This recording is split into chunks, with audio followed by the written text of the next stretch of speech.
Hi, welcome to Sunil Maths Tutorial online classes. Infinite series class number 6.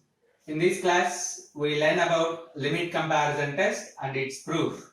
The statement of limit comparison test is: let summation un, summation vn be two series of positive terms.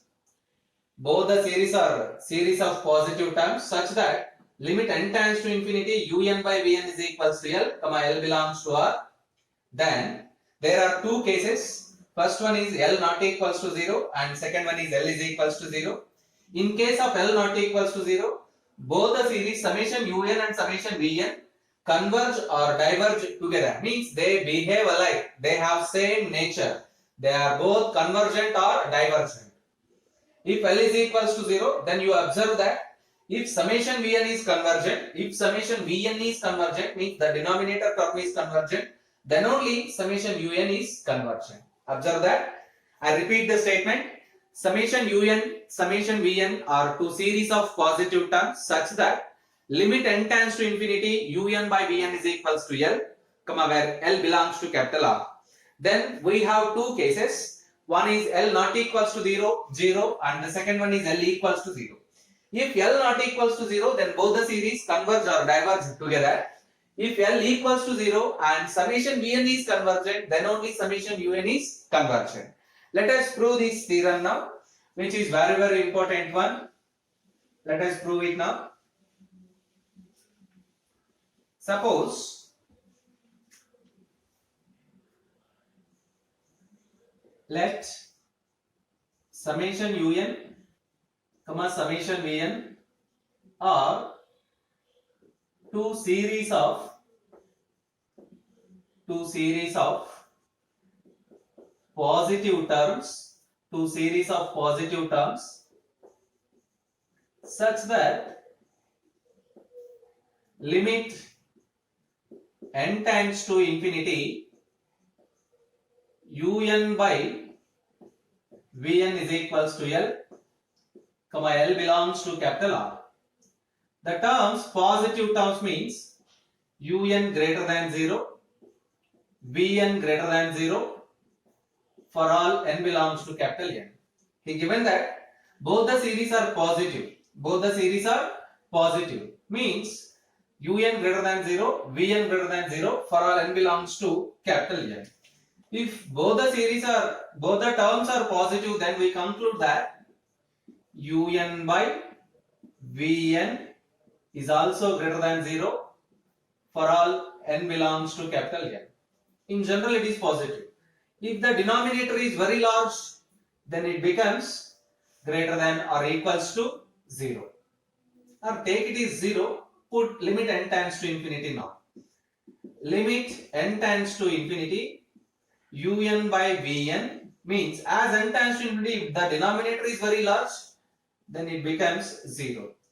Already we defined that limit n tends to infinity un by vn is equals to L. This value limit n tends to infinity un by vn is L greater than or equals to 0. This condition implies us that is either L is equals to 0 or L greater than 0. L greater than 0 means L is clearly not equals to 0. So observe the concept. Summation un, summation vn both are series of positive terms such that limit n tends to infinity un by vn is equals to L. The series are having only positive terms. Therefore, un greater than 0, vn greater than 0 for all n belongs to capital N. What it means? Un by vn is also greater than 0. If you take limit n tends to infinity and the denominator is very large, then it is greater than or equals to 0. This limit value is L, therefore L greater than or equals to 0. Either L is equals to 0 or L greater than 0. L greater than 0 means L is clearly not equals to 0. Now try to write the definition of limit. Let us define K1, K2 are any two positive real numbers. K1, K2 are any two positive real numbers such that k1 is equals to k1 comma k2 are any two positive real numbers such that k1 is equals to L minus epsilon and k2 is equals to L plus epsilon. Clearly k1 is less than k2. We define two positive real numbers k1 comma k2 are any two positive real numbers such that k1 is equals to L minus epsilon and k2 is equals to L plus epsilon. Because of L minus epsilon is always less than L plus epsilon, therefore k1 is always less than k2. So right, now write the definition of limit. Since limit n tends to infinity, un by vn is equals to L. Let us apply the definition of limit, which implies for each epsilon greater than 0, there exists a positive integer m. Positive integer means belongs to z plus, such that mod un by vn minus L less than epsilon, which is known as the definition of limit of a sequence. Already we learned that in previous classes. Limit n tends to infinity un by vn is equals to L means for each epsilon greater than 0, there exists m belongs to z plus such that mod un minus vn mod un by vn minus L less than epsilon. If you remove the mod, minus epsilon is less than un by vn minus L is less than epsilon. Minus L is less than epsilon. Add L to this inequality. L minus epsilon is less than un by vn is less than L plus epsilon.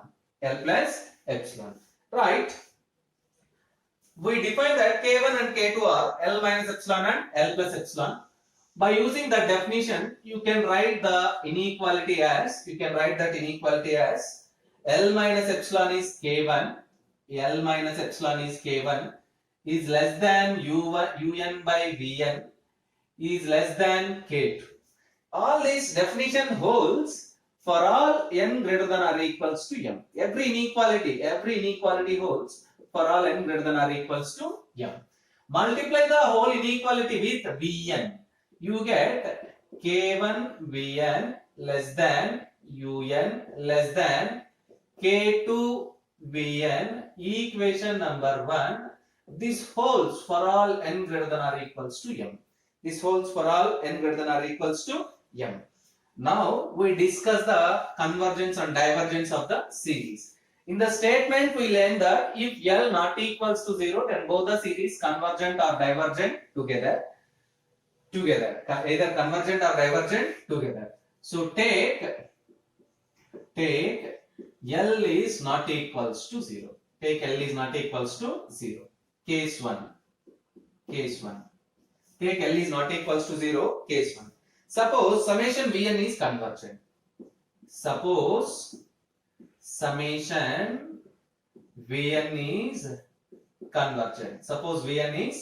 Vn is convergent. From equation 1 we have, observe that from equation 1 we have un is less than k2 vn, k2 belongs to r plus. Un is less than k2 vn. From comparison test 1,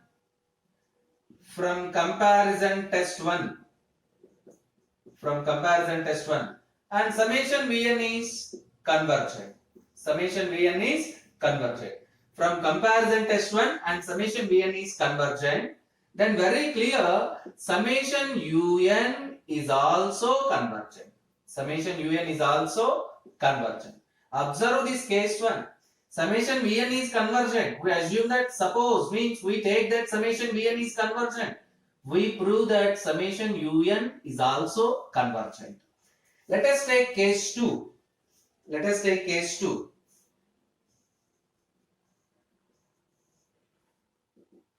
Suppose summation un is convergent. Now we take, in case 1 we take summation Vn is convergent. In case 2 we take summation un is convergent. Now observe that from case 1. From case 1, let us take the first two terms. From case 1, not from case 1, I am sorry, from equation 1. From equation 1, you observe that K1 Vn is less than Un, which is nothing but summation K1 Vn is less than summation Un. And summation Un is convergent and summation Un is convergent. Summation Un is convergent. Again by comparison test. Again by comparison test 1. Comparison test 1.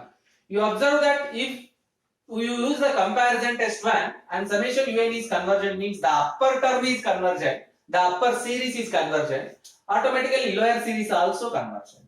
Therefore, summation K1 Vn, that is summation Vn is also convergent. Is also convergent.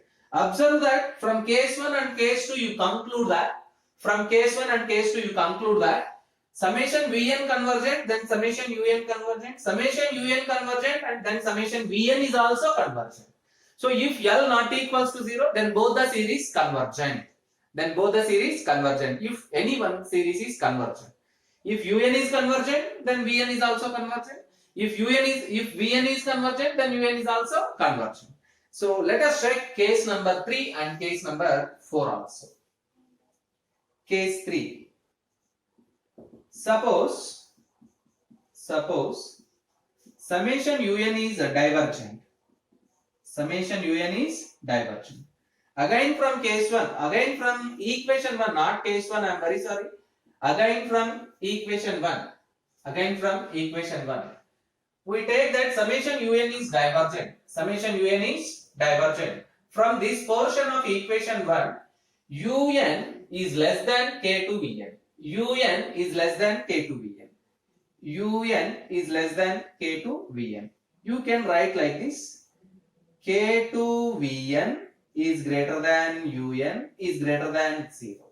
By shifting K2 to that side, Vn is greater than 1 by K2 is greater than 1 by K2 Un is greater than 0. Yes, by comparison test 2, here we assume that summation Un is divergent. By comparison test 2,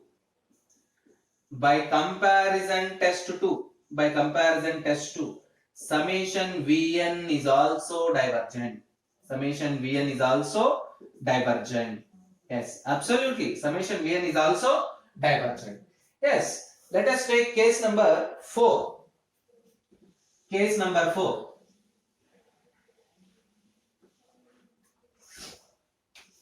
Case number 4. Suppose summation Vn is divergent. Again from equation 1, we have K1 Vn is less than Un. What it means? Un is greater than K1 Vn is greater than 0. And we assume that this K1 Vn is divergent. By comparison test 2, we conclude that summation Un is divergent. We take that summation Vn is divergent, then we prove that summation Un is divergent. Here we take that summation Un is divergent, we prove that summation Vn is divergent.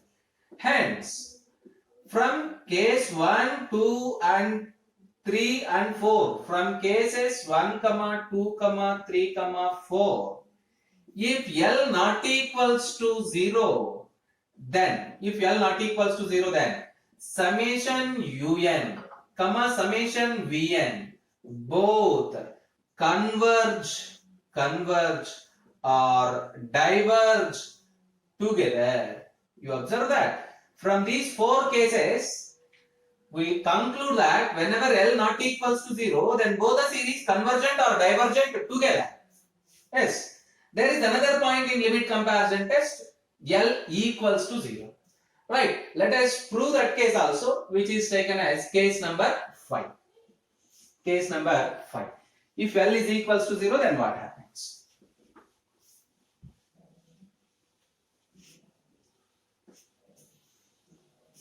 Let us take case number 5. Case number 5. Let us take L is equals to 0. Let us take L is equals to 0. L is equals to 0 means limit n tends to infinity. Un by Vn is equals to 0. Limit n tends to infinity, Un by Vn is equals to 0. That is, for each epsilon greater than 0, there exists a positive integer m belongs to z plus, such that mod Un minus Un by Vn minus 0 less than epsilon for all n belongs to n greater than or equals to m, which implies mod Un by Vn is less than epsilon, which implies mod Un is less than epsilon into mod Vn. Because of Un and Vn are both are positive